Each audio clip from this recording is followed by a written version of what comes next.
El presidente por la mañana reacciona en realidad pues con la misma argumentación que le hemos escuchado con respecto a lo que está pasando en el Poder Judicial. Él en realidad se concentró hoy en hacerle un reclamo, algo en lo que ha insistido en los últimos días, en hacerle un reclamo a la ministra Norma Piña, porque la ministra Norma Piña tiene dos casos en sus manos, en su escritorio, dos casos que no ha turnado. Se trata de dos casos que significan 35,000 millones de pesos que debe ¿quién? Ricardo Salinas Pliego. Y el día de hoy la Consejería Jurídica de la Presidencia de la República hizo este reclamo formal porque a la ministra Norma Piña y el presidente López Obrador mostró la carta donde se hace el reclamo formal a la presidenta, a la ministra presidenta de la Suprema Corte, y donde se le dice con todas las letras que esta tardanza para turnar los expedientes vinculados a estos dos casos relacionados con Ricardo Salinas Pliego y que involucran 35,000 millones de pesos que este señor le debe a la Federación, pues se han retrasado de manera injustificada, pero además, pues esto puede significar también, a su vez, pues puede significar algo ilegal. Dice la Consejería Jurídica de esta carta, constituye una acción ilegal de protección a las conductas de defraudación fiscal de aquellos que reiterada y obscenamente han pretendido ser cobijados en el intrincado actual del Poder Judicial por décadas.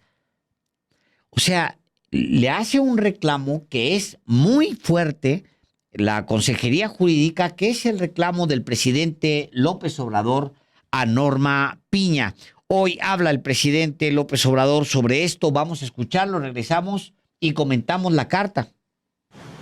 Nada más la única que quisiera yo que esté en activo es la señora Piña, que tiene ahí un asuntito que nos interesa mucho, que ya le mandamos una carta ayer. ¿Ya le contestó? La carta sí, pero no la vamos a leer, se las vamos a dar. Sí. Sí. Nada más ponla así, ponla, no la vamos a leer. Pero sí le estamos pidiendo que ya nos resuelva un caso de 35,000 millones de pesos.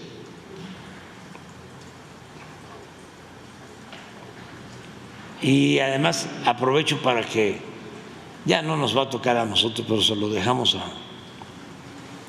al próximo gobierno.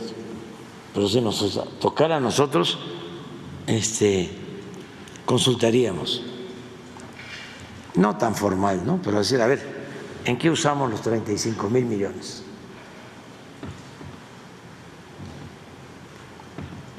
Para así como hicimos con la venta del avión presidencial, que son dos hospitales,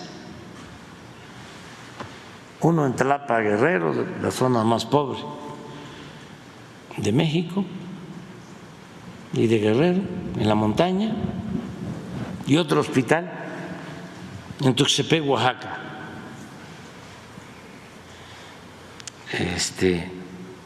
También muy pobre. Ya ahí se va a acordar la gente de que eso se hizo, dos hospitales de primera en las zonas más pobres, con el dinero de la venta del avión presidencial y de otros aviones y aeronaves.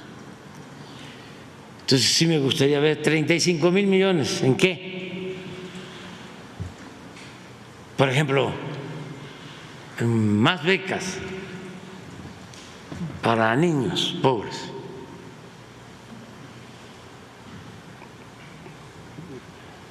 subirle el apoyo a las personas con discapacidad, cuando menos hasta donde alcance, ¿no?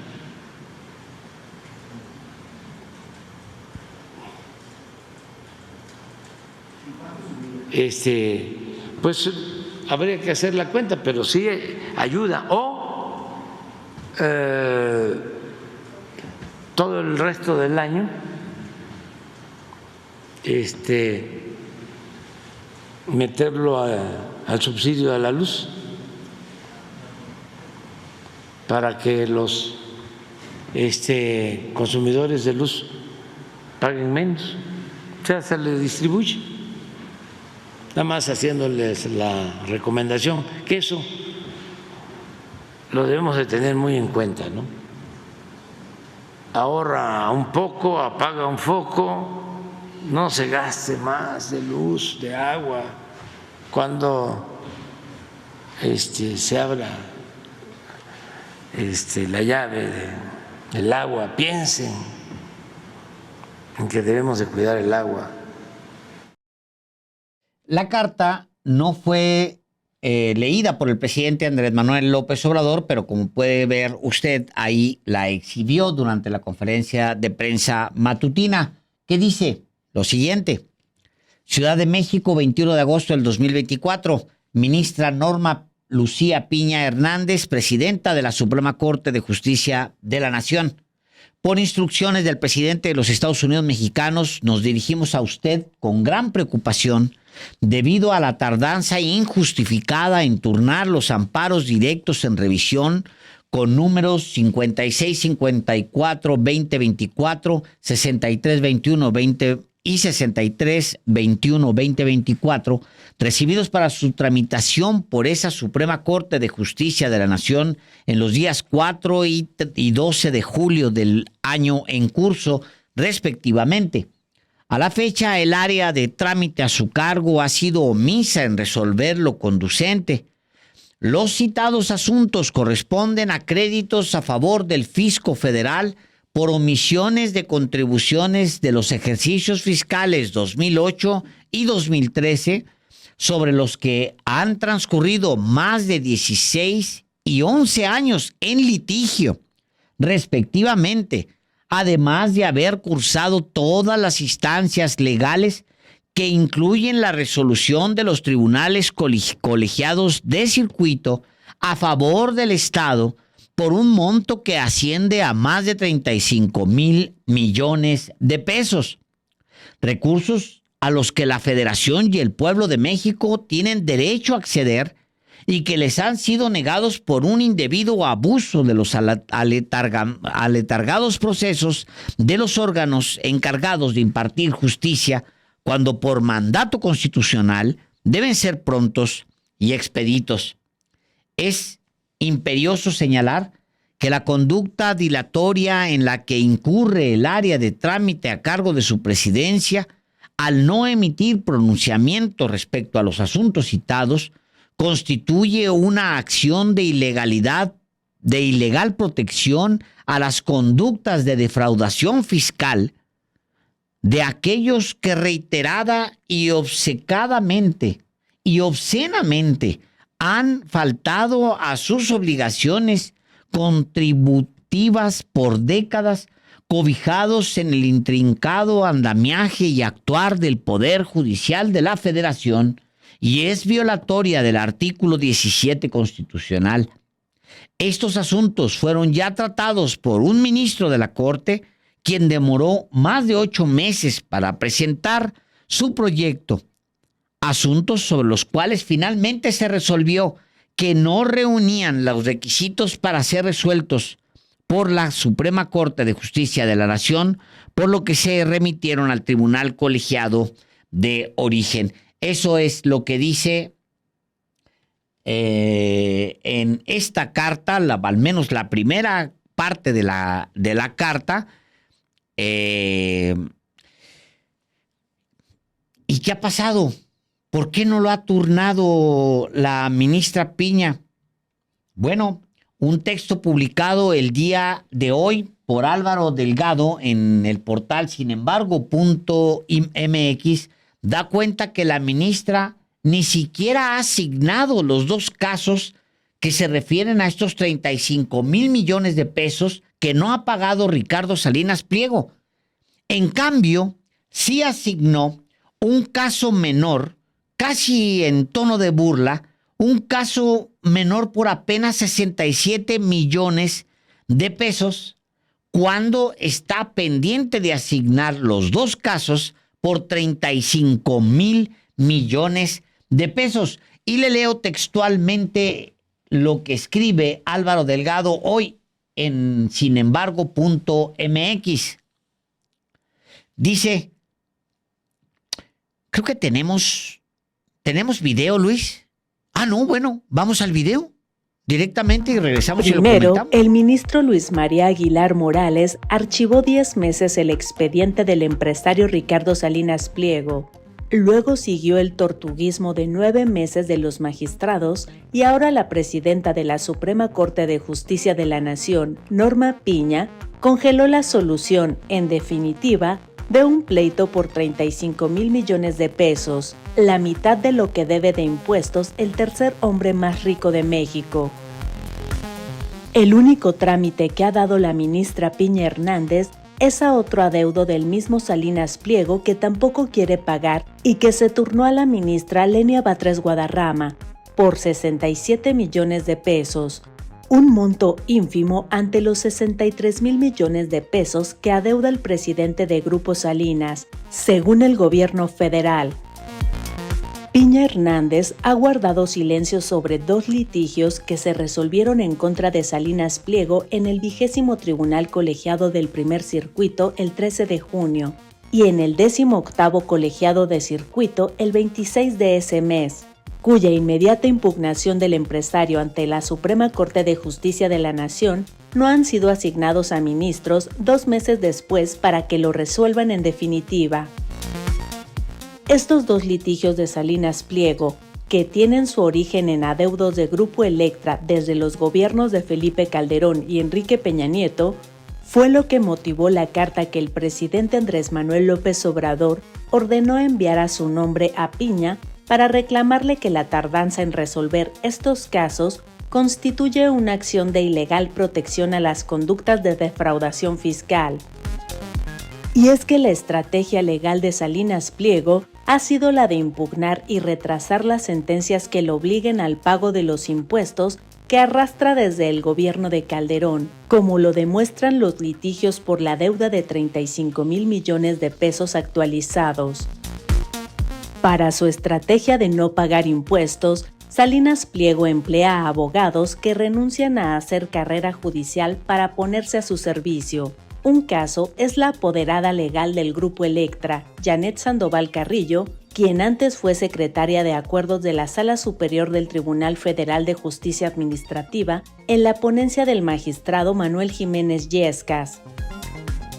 Sandoval Carrillo, integrante del despacho Gastelum Abogados SC, es quien ha tramitado todos los recursos ante la Suprema Corte, donde el tortuguismo predomina con o sin paro de juzgadores como el que está en curso. Sin embargo, ha dado puntual seguimiento con información documental sobre las deudas de impuestos de Salinas Pliego que suman más de 63,000 millones de pesos, como se acreditó en marzo. A un mes de terminar su sexenio, el presidente López Obrador aprieta a Piña Hernández, pero ella no tiene prisa y congelar los juicios solo beneficia a Salinas Pliego.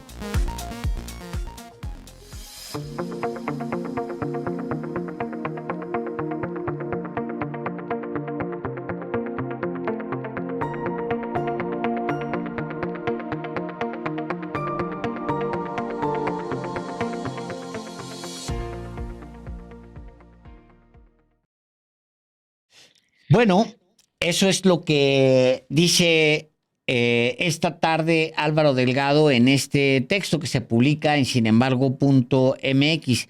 Llama mucho la atención y póngale usted foco a lo que plantea Álvaro Delgado con respecto a quien le lleva los litigios a Ricardo Salinas Pliego. dice él que el único trámite que ha dado Piña es el amparo directo en revisión 3842-2024 que tramitó Salinas Pliego en contra de una deuda por 67 millones de pesos. Es el único. Ese trámite se lo dio a la ministra Lenia Batres. O sea, 67 millones de pesos. Pero los otros dos casos, casi le digo a usted como una burla, que suman en total 35,000 millones de pesos, no los ha asignado. Nada más asignó el de 67 millones. O sea, es nada, absolutamente. Los otros guardaditos, estos dos asignados, y obviamente ya están perdidos por Salinas Pliego, y pues es casi es una decisión, obviamente, para confrontar o para enfrentar al presidente López Obrador. Pero me llama mucho la atención el siguiente dato que aporta este texto de Álvaro Delgado. Dice, para su estrategia de no pagar impuestos, Salinas Pliego emplea abogados que renuncian a hacer carrera judicial para ponerse a su servicio. Un caso es la apoderada legal de Grupo Electa, Janet Sandoval Carrillo, quien fue antes secretaria de acuerdos de la Sala Superior del Tribunal Federal de Justicia Administrativa en la ponencia del magistrado Manuel Jiménez Illescas.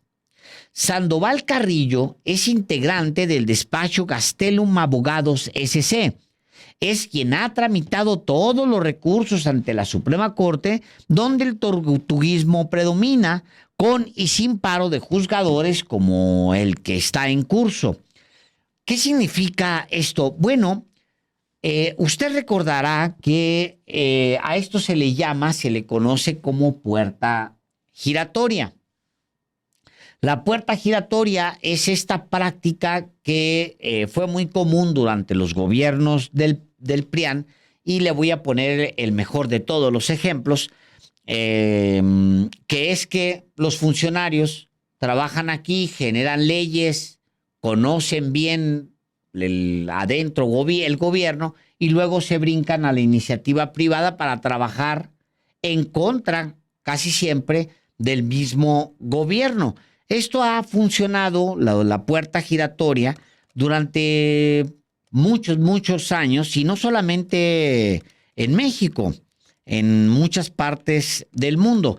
Y pues en 2022, vea usted este dato, en 2022, la Suprema Corte de Justicia de la Nación declaró inconstitucional la restricción impuesta a altos funcionarios para que sean contratados por empresas privadas durante un plazo de 10 años después de dejar su gobierno. Bueno, por unanimidad, el 4 de abril, los ministros votaron por anular el segundo párrafo del artículo 24 de la Ley Federal de Austeridad Republicana, debido a que, según ellos, afecta la libertad de trabajo, y consideraron que el plazo establece es excesivo.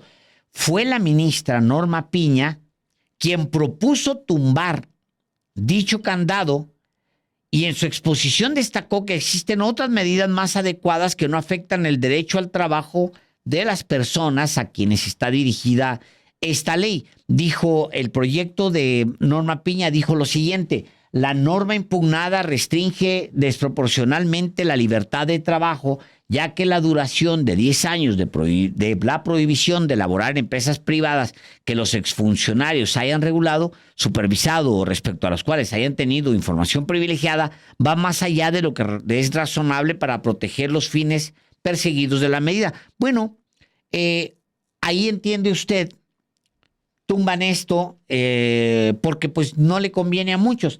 ¿Cuál es el caso, uno de los casos de puerta giratoria más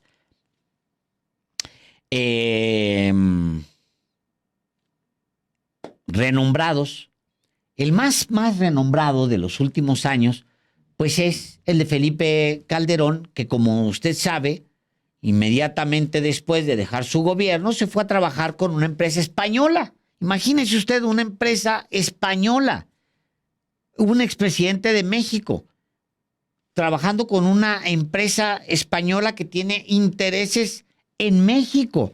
Imagínese nada más. Pero no es el único caso, ni tampoco es el único caso, por ejemplo, el de Ernesto Zedillo, que se brincó a trabajar.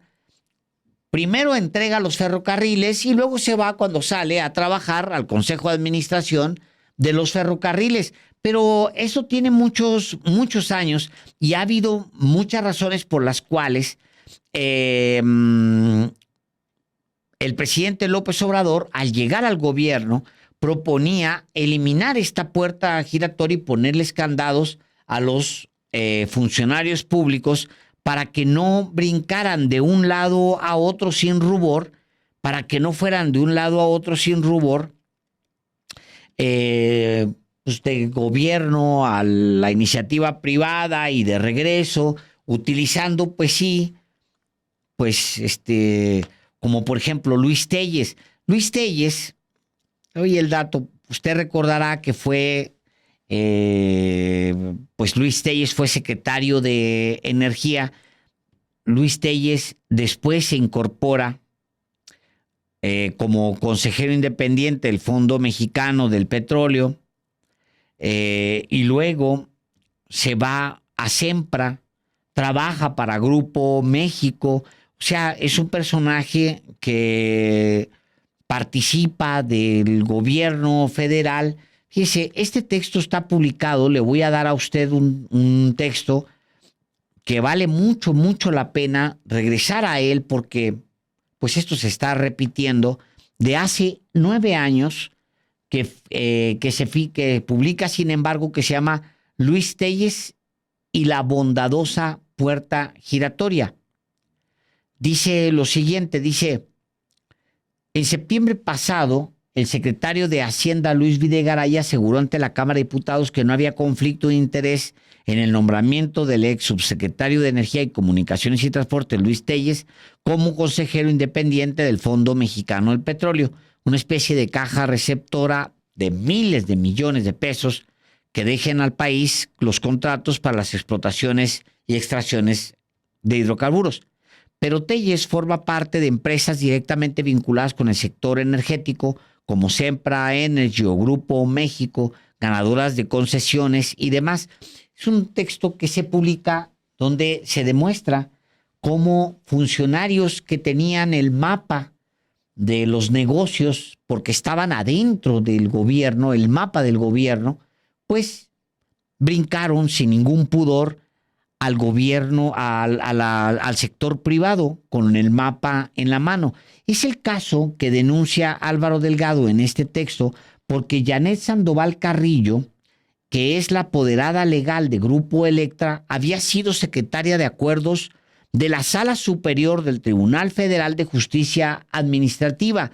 O sea, es ahí, en la Suprema Corte, donde Norma Piña dice a lo que había solicitado el presidente López Obrador, dice, pues no aplica, es mucho el castigo, que siga la puerta giratoria, no importa, es demasiado el castigo. Y usted puede entender, pues, la relación que existe entre el Poder Judicial y un empresario que no paga impuestos como Ricardo Salinas Pliego a partir, pues, de este caso tan puntual. Janet Sandoval Carrillo, secretaria de Acuerdos de una Sala Superior del Tribunal Federal de Justicia Administrativa, convertida ahora en empleada de Ricardo Salinas Pliego. Bueno, pues todo cuadra, todo redondea. Empezamos hablándole a usted de cómo Estados Unidos y Canadá protestan contra la reforma judicial, pero el Poder Judicial está convertido en esto, en una podredumbre. ¿Por qué la ministra Piña no ha soltado los 2 casos que involucran 35,000 millones de pesos? ¿Por qué no lo ha hecho? ¿Por qué no lo ha asignado? Pero sí asigna un caso pequeño, ridículo, por 67 millones de pesos a una ministra que sabe que, Lenia Batres, que va a favorecer al Estado mexicano y no al empresario. Bueno, pues todas estas dudas se están dando al mismo tiempo que se da esta protesta en el Poder Judicial. Hoy el presidente López Obrador justo habla sobre esto, sobre la protesta que está en desarrollo. Se va a complicar todo mucho en los siguientes días, las siguientes horas, mucho. Y a lo que hay que estar atento es cuál va a ser la respuesta del presidente López Obrador a los planteamientos tanto del embajador de Estados Unidos en México como a los planteamientos del embajador de Canadá en México, que ya se metieron a hacer presión en el caso de la reforma judicial. Va a ser muy importante lo que el presidente López Obrador diga en las siguientes horas, porque va a ser, pues sí, tener que responderle a dos países que se están metiendo a México a hablar sobre la reforma judicial y a defender al actual Poder Judicial, que es un Poder Judicial podrido, y el mejor ejemplo es el que se está desarrollando ahora mismo con los adeudos de Ricardo Salinas Pliego. O sea, eso le queda muy claro a un mexicano, pero ya se metieron dos países y va a ser muy importante lo que diga el presidente López Obrador. Al mismo tiempo hay otra realidad que está corriendo en paralelo, que usted también debe tomar en cuenta. El presidente López Obrador no puede abrir muchos frentes ya. No puede abrir un frente con, por ejemplo, Canadá y con Estados Unidos sin encontrar una solución de corto plazo, porque ya no tiene mucho tiempo para jugar al mediano y largo plazo, que es su especialidad. Casi siempre tiene jugadas de largo aliento. Históricamente ese es López Obrador. Ese es Andrés Manuel López Obrador como político mexicano. Ha sido un personaje que ha tenido jugadas de largo aliento, mediano y largo aliento.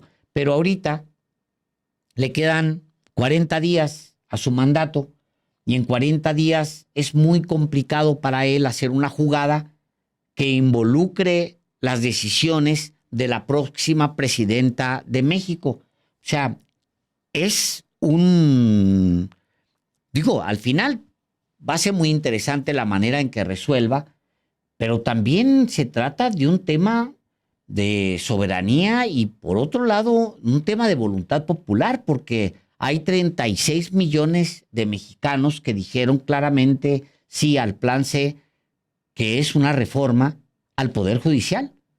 ¿Cómo equilibrar 36 millones de votos contra lo que dice Coparmex, contra lo que dice la Suprema Corte, contra lo que dice el embajador Ken Salazar, contra lo que dice el embajador de Canadá? ¿Cómo conciliar 36 millones de votos, un bono tan poderoso como este, con la oposición que hay aquí, más, ya sabe usted, los medios, etcétera, opinadores? ¿Cómo conciliar eso?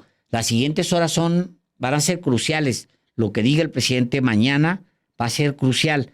Incluso si evade responderles directamente a los dos embajadores. Vamos a ver cómo lo plantea el presidente. Por lo pronto hoy sí habla sobre la huelga, el paro en el Poder Judicial, y él dice lo siguiente. Sí, pero además lo saben los del Poder Judicial. Ellos saben que no pueden detener el funcionamiento del Poder Judicial. Quien tiene que ver eso, a quien le corresponde atender este asunto, es al Consejo de la Judicatura. Y tengo entendido que se reunieron ayer y no llegaron a nada, porque el Consejo de la Judicatura, la presidenta del Consejo de la Judicatura es la señora Piña. Por eso hace falta también la reforma, porque imagínense que el órgano encargado de la fiscalización y del buen comportamiento de jueces, de magistrados, de ministros, es dominado por la Corte. O sea, no es un órgano independiente.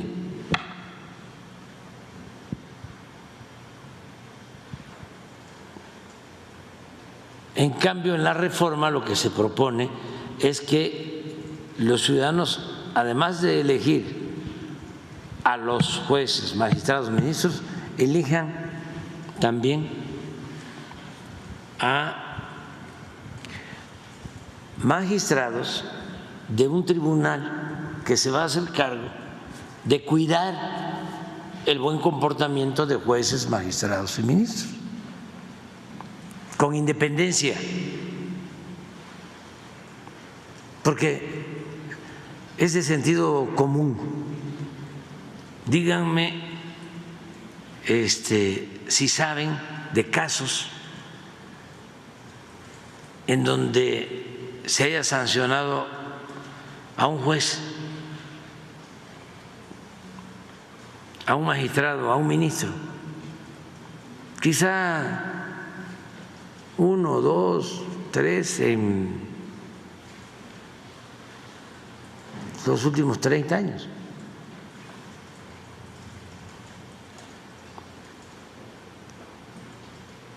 Mi opinión es que no se les impida la libertad, que no se les limite la libertad de manifestarse, porque si no van a poner el grito en el cielo y nos van a acusar de represores. No.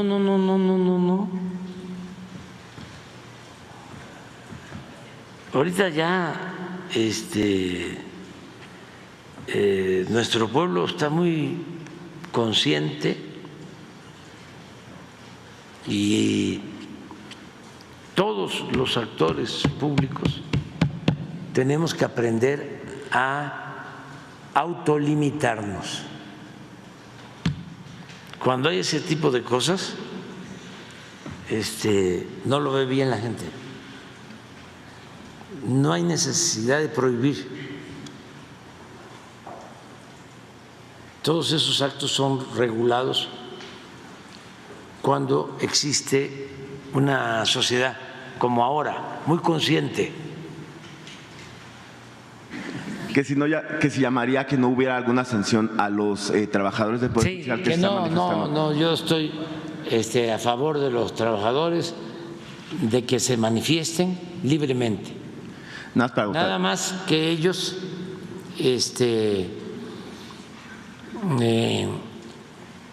apliquen el método de la autocrítica y que no caigan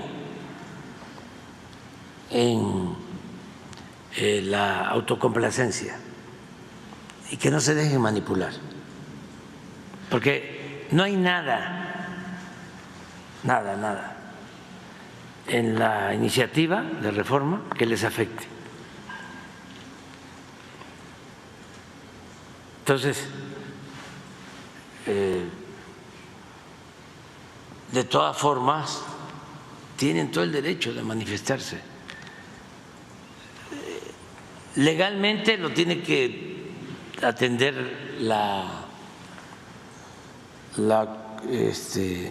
el Consejo de la Judicatura.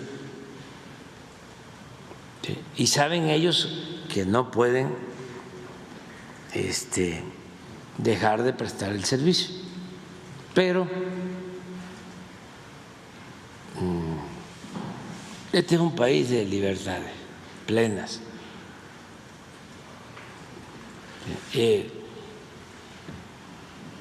Y no hay represión.